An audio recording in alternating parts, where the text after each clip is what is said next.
you came across this question in your chemistry exam, be it you are preparing to write the JAMB exam, post-UTME exam, or any other chemistry related exams, how will you solve it? It is extremely easy. Now let's solve together. The question says 5 atoms. Here are the atoms. The first of them is atom T, W, X, Y, and Z. They said that these 5 atoms consist of the following particles. Now, even if you don't know this before, you have to know that atoms generally is made up of subatomic particles. And these subatomic particles, I call them PEN. P-E-N. You can see them written here.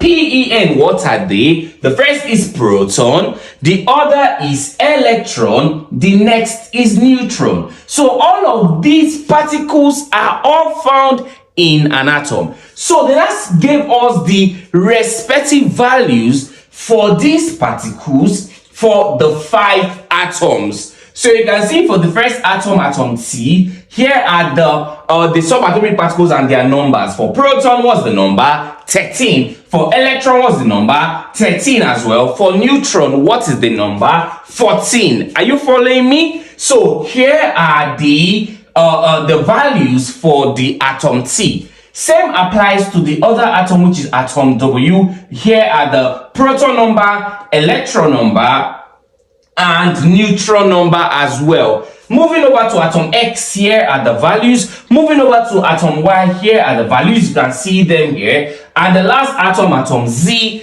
here are the values as well. So what is the question asking us to do? It is extremely very easy. Now, let's read the question. Which of the 5 atoms? So they gave us 5 atoms. So out of the 5, there is one we want to talk about now. So which of the 5 atoms can be described by the following properties? So what are these properties? The first one is the relative atomic mass of that atom we are to get should be greater than 30. The value we are to get for the relative atomic mass should be greater than 30 but less than 40, because we are to solve for each of the atoms. I'm going to take it step by step, so listen carefully. Should be greater than 30. The number we are to get should be greater than 30 but less than 40, so it should not exceed 40. Do you understand? And another one we have to watch out for, so this is the first property they are asking us to watch out for the atom. So the atom that corresponds to this property should be the answer. And another one, it has odd atomic number. Now this has to do with the atomic number of the atom, because all of these atoms here, they both have atomic number and also mass number. I will explain as we progress. So the atomic number we have to get for that atom should be an odd number. I believe you know what an odd number is. Do you understand? And lastly, should form a unipositive ion in a solution. Now all of these things are very easy. Let's take it step by step so that we can understand what this question is all about, so we can get the answer without stress. So listen carefully. Now this must be noted. Irrespective of the atom, either atom T, W, X, Y, and Z, all atoms looks like this. Listen carefully. This is X. Okay, I can actually call this anything. Do you understand? This is X. I can call it any alphabet at all. So up here is symbolized as A, whereby down here is symbolized as Z. Remember, I can actually change all of these to put any symbol. Do you understand? So I'm just using this to explain for everything so that we can understand very, very well. So listen carefully. All atoms in chemistry should look like this. Remember I said that this X I can put any alphabet, so don't get confused because there is X in the atom given to us. I can actually change it to Y, T, W, anything at all. So note that. So here same applies, I can change it. So it must be noted here that this A has its own name and this Z has its own name as well. What is A? A is called atomic mass. What did I call A? Atomic mass. If I don't call A atomic mass, I will simply call it mass number. listen carefully. So these names are the possible name for symbol A, whereby for Z, what's the name for Z? Z is called atomic number. Listen carefully. Z is called what? Atomic number, or I can as well call it proton number. So this is the name for Z. So guys, moving further, it must be noted here that, as earlier said, all atoms here, all atoms in chemistry, all contain subatomic particles, and these subatomic particles, I call them pen, proton, electrons, and neutrons, as stated by the question, and they gave us respective values for these subatomic particles, and we have to use the knowledge of all of this to answer the question. Do you understand? Making sure that the atom we have to get corresponds to all of the properties as stated by the question. Listen carefully. So what do we do first of all? They've given us all the values, so we already know that atoms should all have this. Now, before we even start tackling the question specifically, we have to know something. Let's say, for instance, listen carefully. Let us say, for instance, the proton, electron, neutron numbers for these atoms were not given. How do we get it? How do we get these numbers? Because we have to use that knowledge to answer this question. Now, it is very easy. How do we get proton number, for instance? It is very easy. Proton number is simply the symbol Z. If you observe, I said Z is atomic number or proton number. So proton number is simply this Z. So for instance, in a real element, here is, let's say for instance, here is 11. What becomes the proton number? 11. Do you understand? So that is how proton number can be determined. So moving further to the electron number, it must be noted here that for a neutral atom without a charge, atom without plus or minus up here, okay, it must be noted here that the proton and electron numbers, they are the same. So proton electron numbers, they are the same. So let's say proton number, we've gotten that to be 11. What becomes the electron number? 11. Do you understand? Whereby lastly, to get our neutron number, we simply say A minus Z. What's A minus Z? Atomic mass minus atomic number. Do you understand? Because I've already given you what A and Z means. Do you understand? The value up minus the value down. That is how we get to our N value, which is the neutron number. But now, in the case of this question, they gave us all of these particles number, proton, electrons, and neutron. And they are not asking us which of these atoms have its relative atomic mass. Are you not even seeing atomic mass here? So that relative, they just added it. What they're asking you to determine is the atomic mass of all the atoms. It is very easy. Listen. Now, what did I see? You can say that atomic mass is A, right? Atomic mass is what? A. We can actually get atomic mass. So first of all, let us, work towards, because they said that which of these atoms here should have all of the following properties. First of all, you have its relative atomic mass to be greater than 30 but lesser than 40. Do you understand? So it is very easy. We have to look at all the atoms and solve for the relative atomic mass. You can see the word here, atomic mass. What they're asking to get is atomic mass. Atomic mass is what is A. Are you seeing A now to be atomic mass or mass number? So they are asking you to get what? Atomic mass. It is very easy. We can calculate atomic mass. Why did I say that? They've given us N already for all the atoms. They've given us neutron number because this is the formula we have to use. It is very easy. Now watch. Let's walk towards the first atom here, which is the atom T. Okay, this is atom T. Let's just use this box to solve for, all of them to determine the properties that corresponds to the atom. So first of all, for atom T, the first atom T, what is the neutron number? Listen, we are trying to get the atomic mass. And what's the atomic mass symbol? A, right? Yes, now atomic mass, what's the symbol up here? A. So what do we do first of all? What do we need? But here is the formula. The formula is what? N is equal to A minus Z. Making A subject formula, what are we having? It's going to be Z will go over to cross the equality sign. So it's going to be N plus Z. I believe you understand now, because here was Z, when you cross, you become plus, because it was minus before. When you cross the equality sign, you change sign. So what becomes A, which is the atomic mass. So what's the neutron number for T? It is 14. Plus what? Z. Z, remember, we called Z atomic number or proton number. So for same symbol T, what's the proton number? It's not 13. So A will now be equal to 14 plus 13. 14 plus 13, that is 27.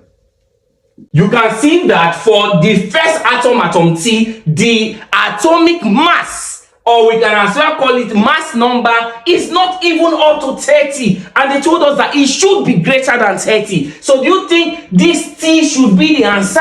Because you can see that the first property they actually talked about, this T did not correspond to that, so T can never be the answer. Atom T can never be the answer. So let's work towards atom W. For atom W, let's work towards that to get if it's going to have the atomic mass to be greater than 30, because that was the first property. So missing that T does not have that, so T can never be the answer, because the atom here should correspond to 3 of these properties. I believe you are following me. So now for atom W, remember we are looking for A, and what's the formula again? It is N is equal to A minus Z, making A subject is going to be Z coming here, so it will be N plus Z. A will not be equal to atomic mass will not be equal to what's the neutron number for W? It is 16. So 16 plus what? What's the Z value for atom W? What's the Z? Remember, Z is your atomic number or proton number. So this proton number, this W, so what's the proton number? 16 as well. Okay, so it's going to be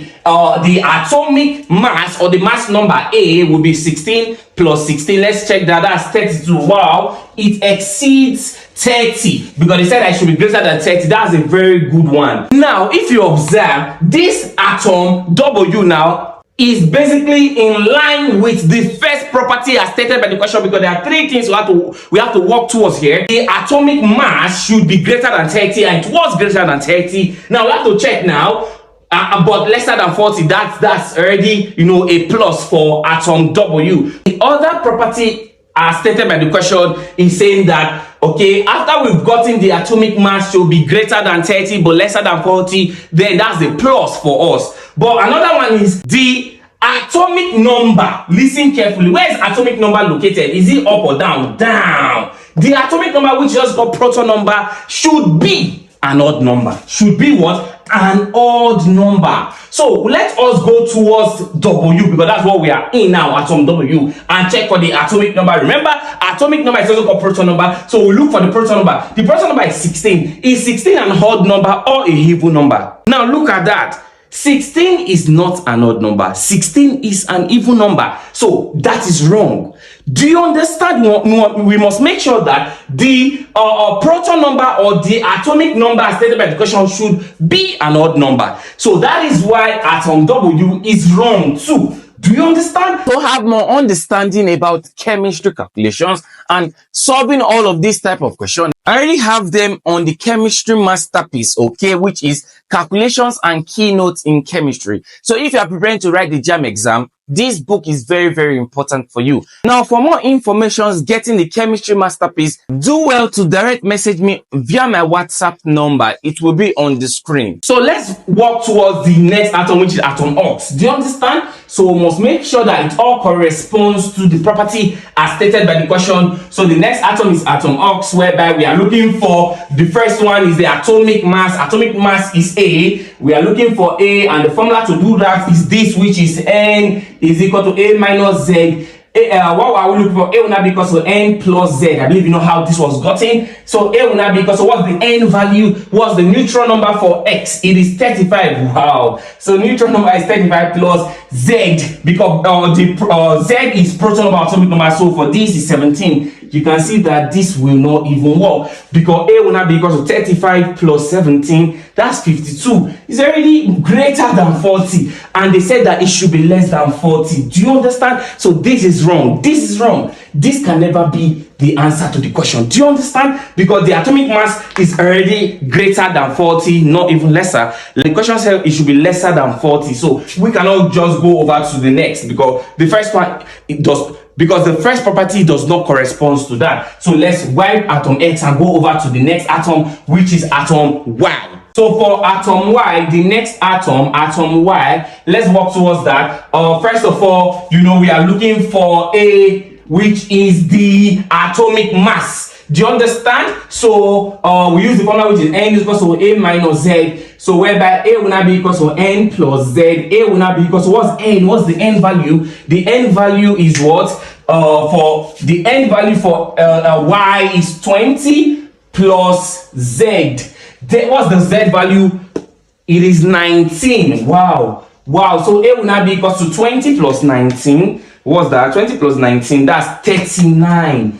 Wow, it corresponded to the first property, which is the atomic mass should be greater than 30. So it's greater than 30 but less than 40. So 39 is less than 40. So this is correct. So we've actually worked towards the first of them. And the next one is that it says that its atomic number should be odd, should be an odd number. So let's work towards atomic number. Atomic number is still Z, is still the proton number. So what is the proton number? 19. Is 19 an even number or an odd number? It is an odd number. I believe you know that. Do you understand? What are the even numbers? We have 2, we have 4, we have 6, we have 8. Whereby for the odd number, we have 1, we have 3, we have 5. Go down, you see that 19 will fall under the odd number. So this is correct as well. So you can see that for atom Y, it shows positive nature to the relative atomic mass greater than 30 but less than 40. It also showed positivity to the other property which says that the atomic number should be an odd number. So this is correct as well. And let's check for the last one. And forms a unit positive ion in a solution. It is very easy. Now we have to be very, very careful.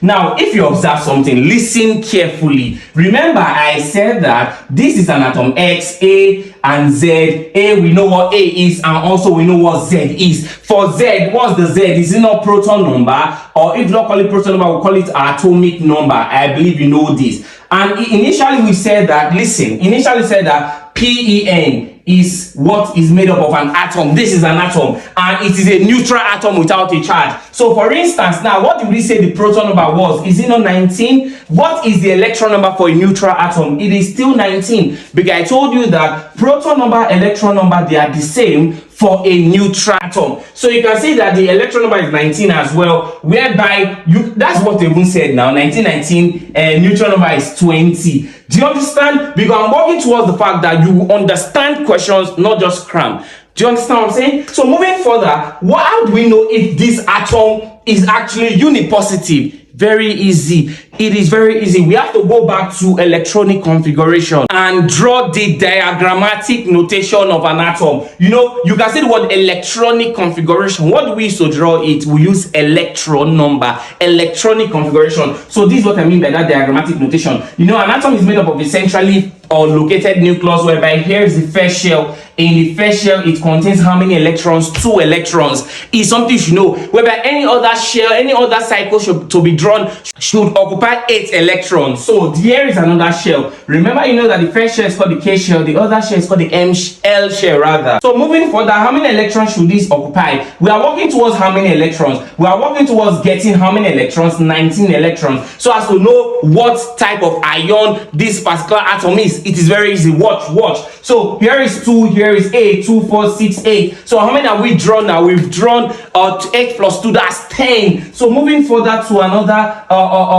diagram, I said it should occupy 8, 2 again, 4, 6, 8. So here is, you know, this is 2, this is 10, this is 18, and lastly, we know it is 19, so we have to draw for the last and just occupy 1, so making it 19. So how do we now know the charge for this particular atom? Remember, atoms, you know, they actually bond together to be able to restore their octet and duplet configuration. Octet has to do with electron numbers being 8. Duplet has to do with electron numbers being 2. So here now, for this atom to attain stability, for it to be stable, you can see at the outermost shell, it has just 1 electron. Now, a quick one on this practice question. Now, you can see we're about to determine if atom Y is actually unipositive. Now, before I explain to you how this works, you have to know that atom Y is unipositive. This makes atom Y to, you know, show positive nature to the 3 criteria as stated by the question, and this is why atom Y is the answer to the question. Now, Remember, as earlier said, for an atom to be stable or for an element to be stable, it must attain, either duplex or octet configuration. For duplex, it has to do with electron number being 2, whereby for octet it has to do with electron number being 8.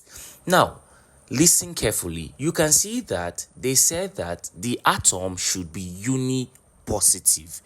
That means that alone tells us that that particular element or that particular atom is positively charged. Now listen, we have to know something.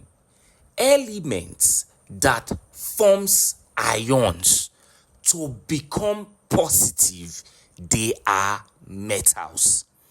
And metals do this by the loss of electrons. Now, I repeat what I just said. For an element to be positively charged, this denotes that that element or that atom is a metal.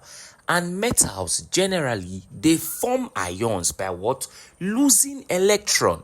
So, let's get back to the atom Y. You can see that at the last shell of atom Y, we had just one electron.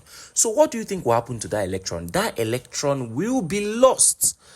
So if that electron is lost, it will now make the last shell of that atom Y to have how many electrons? 8 electrons. And what type of configuration is this? Is this octet configuration? I believe you understand what I'm saying. So this tells us that this particular atom Y, how many electrons was lost at the outermost shell? Just one, and one has to do with uni. Do you understand? If it was 2, it would be dipositive or something. But now it was 1 electron that was lost. That is why it is unipositive. Do you understand? Because we already know that atom Y should be a metal. So that's how this works. Do you understand? I believe you get the point to how this was explained. This makes this atom to be unipositive. Metals are positively charged. So how many electrons was actually lost? You can see it's just 1. That is why that atom Y is Y plus 1. If it was 2 electrons that was lost, it would be Y plus 2. I believe you understand now. It's actually very easy.